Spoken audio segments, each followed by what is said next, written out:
Chapter 1 electric charge and fields. Electric charge का concept कहाँ से आता है।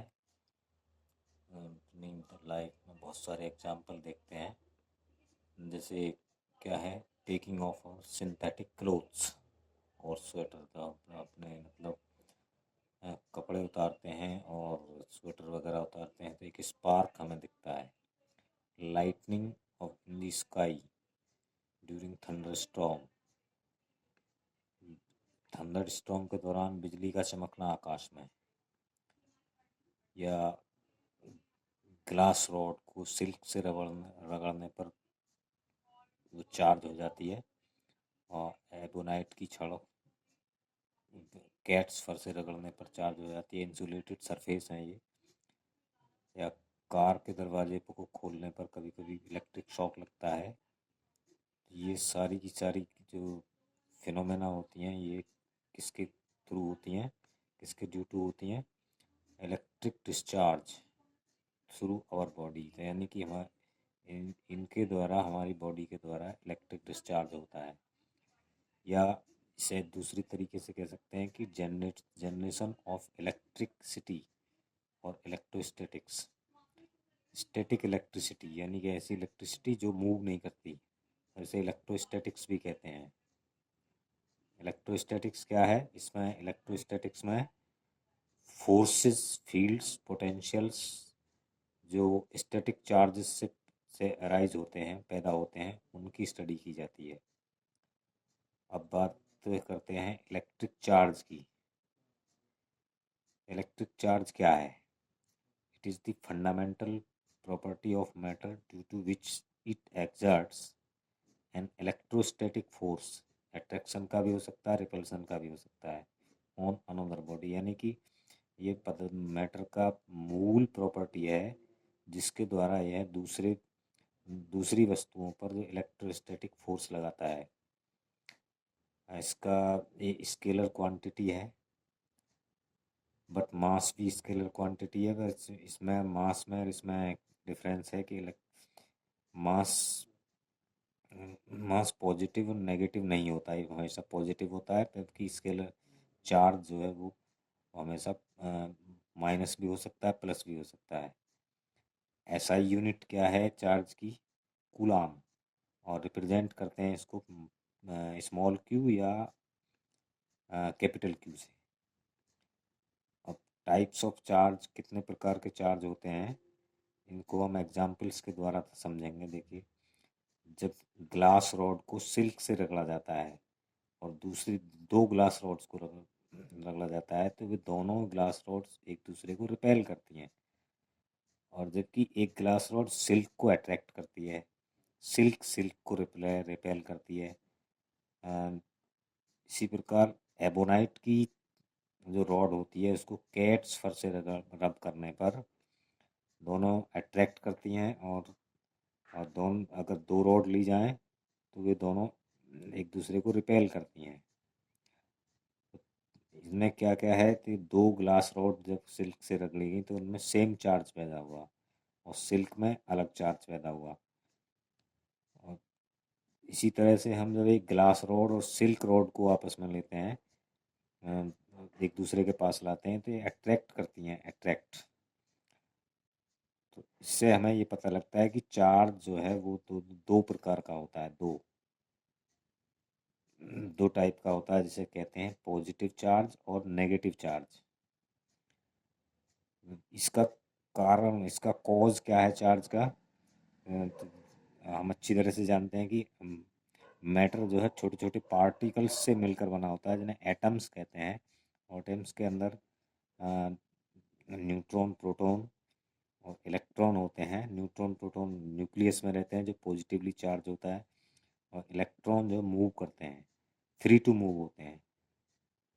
तो इलेक्ट्रॉन जब हम रब करते हैं तो फ्रिक्शन एनर्जी के द्वारा इलेक्ट्रॉन एक एटम से एक मैटर से दूसरे मैटर में चले जाते हैं, या दूसरे मैटर से उसमें आ जाते हैं। तो जिस मैटर से इलेक्ट्रॉन जाते हैं उसमें वो उस पर माइनस का चार्ज, वो पॉजिटिवली चार्ज हो जाता है, और जो इन्हें अट्रैक्ट करता है इलेक्ट्रॉन्स को, वो नेगेटिवली चार्ज हो जाता है। अब बात यह है कि ग्लास रॉड ही सिल्क को क्यों इलेक्ट्रॉन देता है। इसको हम केमिस्ट्री में एक टर्म पढ़ते हैं, इलेक्ट्रॉन एफिनिटी। तो सिल्क की इलेक्ट्रॉन एफिनिटी है वो ज़्यादा है ग्लास रॉड से, तो इसलिए सिल्क जो है इससे इलेक्ट्रॉन्स को अट्रैक्ट कर लेता है।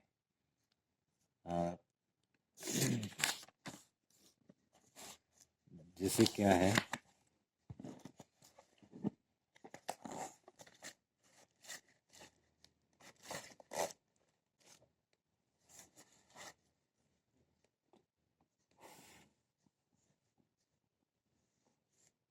तो इस सबसे कंक्लूजन हुआ कि मान लीजिए ग्लास रॉड पे, पहले ग्लास रॉड दोनों पे 5-5 इलेक्ट्रॉन थे, और 2 इलेक्ट्रॉन इसने डोनेट कर दिए, 3 इलेक्ट्रॉन इस पे कम हो गए, इस पे ज़्यादा हो गए, तो इस पे प्रोटॉन इस पे इतने ही हैं, तो इस पे प्रोटॉन, इस पे प्लस का चार्ज ज़्यादा हो गया इसलिए पॉजिटिवली चार्ज हो गई है, इस पर नेगेटिव चार्ज हो गया, जब 3 इलेक्ट्रॉन ज़्यादा आ गए तो इसलिए नेगेटिवली चार्ज हो गई। अब चूंकि इलेक्ट्रॉन पे भी मास होता है, क्योंकि इलेक्ट्रॉन का ट्रांसफ़र होता है, तो चार्ज के साथ साथ मास भी ट्रांसफ़र होता है। मास ट्रांसफ़र होता है तो जो पॉजिटिवली चार्ज बॉडी है उसका मास डिक्रीज हो जाता है, और नेगेटिवली चार्ज बॉडी का मास जो है वो इंक्रीज हो जाता है। तो इसका कंक्लूजन ये है कि पॉजिटिवली चार्ज बॉडी पर इलेक्ट्रॉन्स की डेफिशिएंसी होती है, जबकि नेगेटिवली चार्ज बॉडी पर इलेक्ट्रॉन की एक्सेस होती है, अधिकता में होते हैं।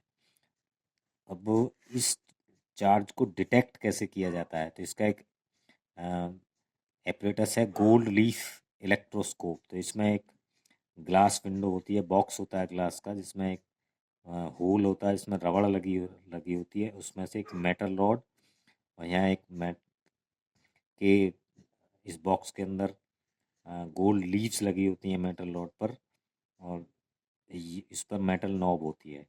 जब इस मेटल नॉब को किसी पॉजिटिवली चार्ज बॉडी से टच कराते हैं तो उससे पॉजिटिव या जो चार्ज है वो इस मेटल रोड के थ्रू गोल्ड लीव्स में चला जाता है, और चूंकि दोनों लीव्स क्या है, सेम चार्ज से चार्ज हो जाती हैं, तो तो दोनों लीव्स जो हैं वो डाइवर्ज हो जाती हैं, रिपेल होती हैं।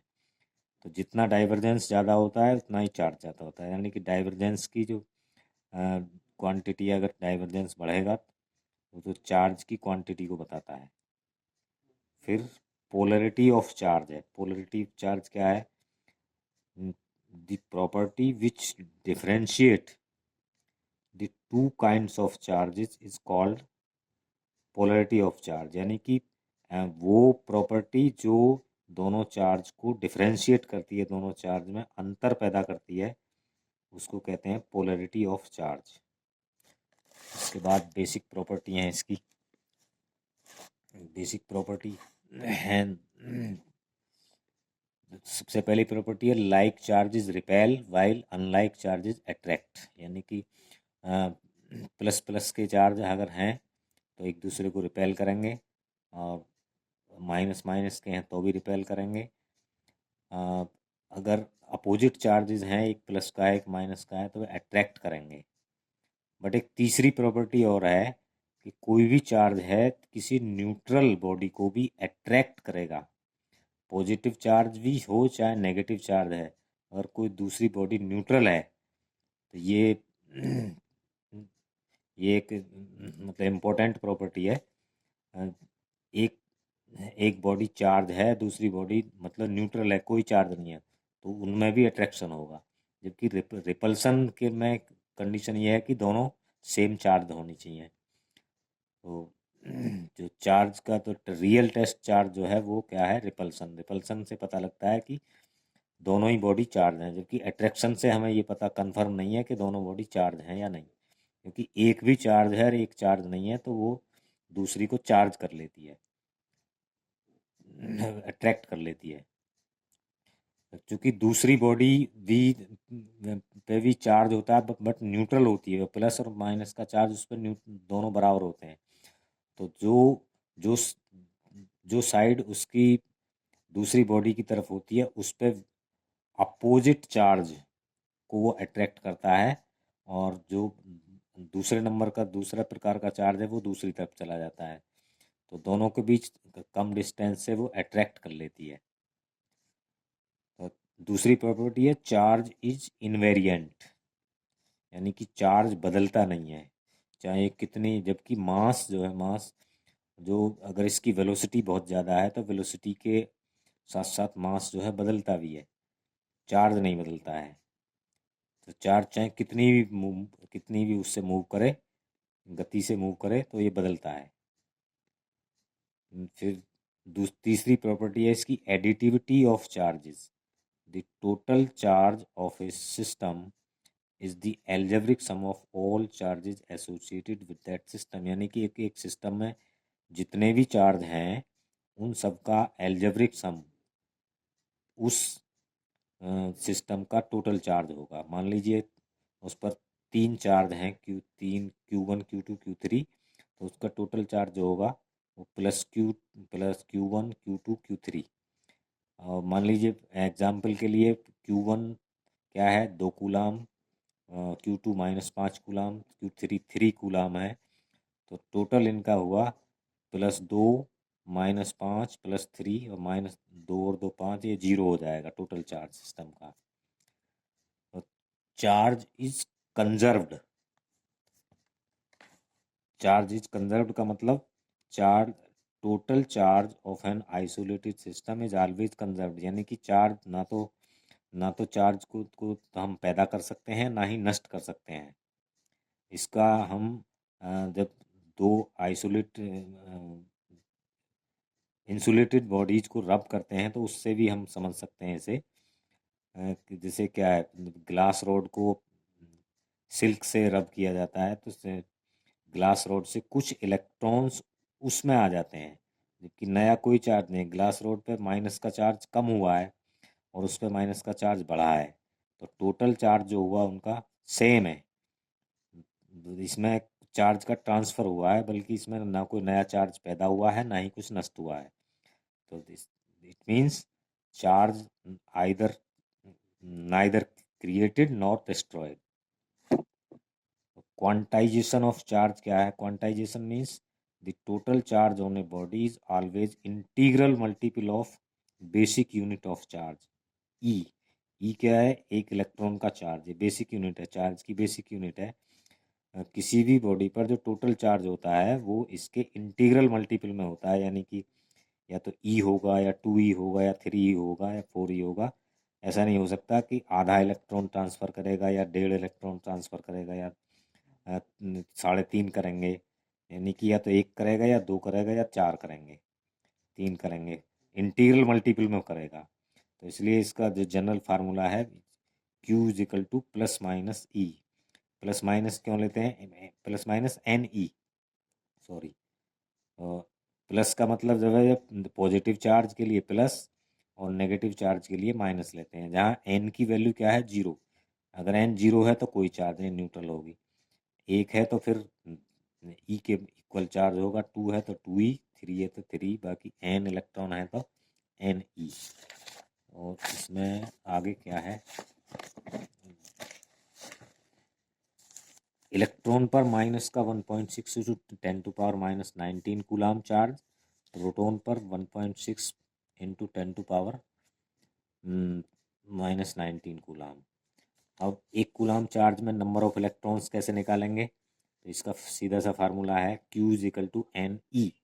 n नंबर ऑफ इलेक्ट्रॉन्स हैं, n क्यू की जगह पर 1 रखिए, ई जरूर 1.6 या था 6.25 इंटू 10⁻⁻18। इसके छोटे यूनिट भी हैं, वह कूलाम के छोटे बहुत small units. 1 micro coulomb is equal to 10⁻⁻6 coulomb, milli coulomb है 10⁻⁻3 कूलाम। अगला है total charge remains on the surface of a conductor, यानी कि किसी भी कंडक्टर के सरफेस पर ही चार्ज रहता है टोटल चार्ज, उसके अंदर नहीं है। जैसे जैसे स्फीयर है, तो स्फीयर के सरफेस पर रहेगा, उसके अंदर कोई चार्ज नहीं रहेगा। सरफेस डेंसिटी, तो सरफेस चार्ज डेंसिटी क्या है? सरफेस चार्ज डेंसिटी है, हम इसका फार्मूला है sigma equal to Q upon A. अब स्फेरिकल कंडक्टर के लिए ए क्या है? ए में रेडियस आएगी, तो यानी कि इसका मतलब क्या हुआ? जो सिग्मा है वो रेडियस नीचे आएगी, तो ये रेडियस ऑफ कर्वेचर, रेडियस जितनी ज़्यादा होगी सरफेस डेंसिटी कम होगी। तो इसका मतलब क्या है? सो surface charge density more on edges, तो जहाँ इसके एजेस होंगे, कोने होंगे, वहीं सरफेस चार्ज डेंसिटी ज़्यादा होगी, यानी कि सरफेस चार्ज तो ज़्यादा होगा। तो गाइज ये था आज का चार्जेस के बारे में जानकारी। तो इससे आगे की जानकारी नेक्स्ट वीडियो में फॉलो साझा करेंगे। तो अगर ये वीडियो आपको अच्छी लगी तो चैनल को सब्सक्राइब करें। Thank you.